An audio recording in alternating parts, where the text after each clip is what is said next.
chunky, and super soft, this is how Baby Snuggle Solid is best described. Baby Snuggle Solid is a microfiber yarn, and you might already know this type of yarn as it gets used in a lot of teddies, blankets, and super soft dressing gowns.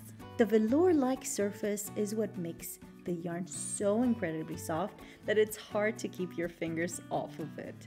Baby Snuggle Solid has a stimulating surface and is thus great for babies and children's things. For instance, a wonderful blanket or the softest, cutest little teddy bear. It is also well suited for interior projects, such as pillows and fuzzy poufs. Remember that you can also use the yarn to crochet or knit something for yourself. Lovely, soft sweaters and Baby Snuggle will feel like wearing a great big hug. Baby Snuggle Solid can also be machine washed, which is a nearly indispensable quality, especially if the yarn is used for small children. If you prefer a print variant, you can find Baby Snuggle Print on Hobbii's website.